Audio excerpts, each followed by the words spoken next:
أنت فكم عبرت عنا وبنيت المجد أطوادا شدا.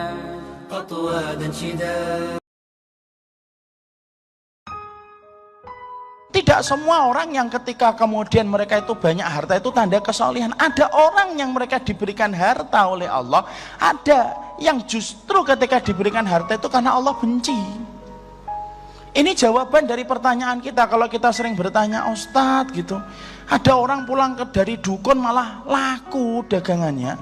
Saya nggak pernah ke dukun tapi kemudian malah nggak laku-laku. Nah, ini bukan karena yang datang ke dukun itu kemudian diridhoi oleh Allah, enggak. Tapi justru di situ kemudian Allah pengen memberikan pelajaran kepada kita. Loh, ada orang yang bermaksiat itu justru dijadikan lancar hartanya. Ada orang yang diberikan harta karena Allah ridho kepada orang itu. Orang itu akhirnya membangun jembatan ke surga dengan hartanya. Tapi tidak sedikit ada orang yang mereka itu diberikan harta justru karena maksiatnya.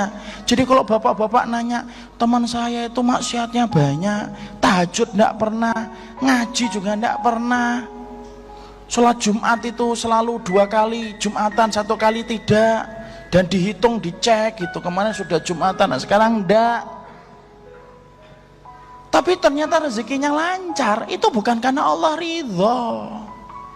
Tapi jangan salah paham loh, oh kalau gitu pengen kaya harus maksiat aja, nggak gitu.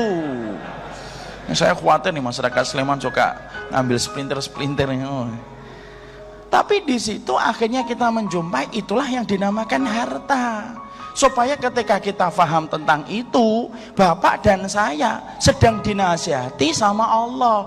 Jangan menganggap harta itu tanda berkah, karena biasanya yang menjadikan kita ngubek-ngubek harta, ngejar terus dunia sampai siang jadi malam, malam jadi siang, itu biasanya karena kita menganggap memiliki frame cara berpikir yang tidak benar bahwasanya harta itu barokah. Ya belum tentu. Kalau memang harta itu barokah, Pak, berarti sahabat Nabi itu tidak barokah. Wong mereka jarang ada yang kaya kok. Yang kaya bisa dihitung dengan jari. Ada yang kaya, ada yang tidak kaya. Tapi mu'dhamu sahabah, kalau Bapak buka Imam Ibnu Katsir itu berkata, mu'dhamu sahabah aksaruhum fuqara. Tahu artinya? Tidak tahu insyaallah ya. Artinya kebanyakan dari para sahabat itu mereka fuqara. Tapi mereka diberkahi oleh Allah atau enggak? Diberkahi. Mana dalilnya Ustaz? Loh, gelarnya mereka radhiyallahu anhum kok. Allah meridhai sama mereka. Berarti di situ akhirnya yang namanya harta itu, Pak, bukan indikator keberkahan hidup kita. Tapi indikator keberkahan hidup kita itu apa? Yaitu ketika harta itu menambah taat, itu baru benar.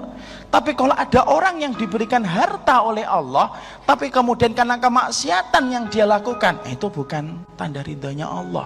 Dan itu yang kita harus pahami. Keberkahan itu tidak sesuatu yang kita pandang indah, tapi justru sebaliknya, berkah itu sesuatu yang terkadang kita benci, malah tanda itu berkah, Pak. Kadang-kadang kita nganggap sehat itu berkah, belum tentu. Ada orang yang sakit malah berkah, Pak. Sakitnya menambah dia untuk tobat dan menyesal kepada Allah. Itu kan sakit yang barokah. Makanya takarannya, kalau sudah kita paham barokah itu tidak ada kaitannya dengan harta, takarannya itu sudah ditentukan oleh Allah, Pak. Ada yang lapang, ada yang sedikit. Kenapa begitu? Itu semuanya terjadi karena hikmah. Dan ketika Allah lapangkan ada ujian, dan ketika Allah sempitkan itu pun ada ujian. Orang yang lapang ujiannya kesyukuran, orang yang sempit ujiannya kesabaran. Dan Allah tidak pernah salah. Wong akuntan, Pak, akuntan saja, auditing saja, semakin terkenal, semakin dia itu teliti ketika menghitung keluar masuknya dana dan uang. Itu akuntan, Pak.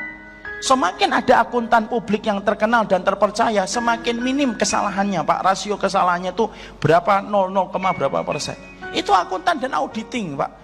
Loh, kalau akuntan dan auditing tidak pernah salah, apalagi Allah. Makanya kita harus pahami hikmahnya.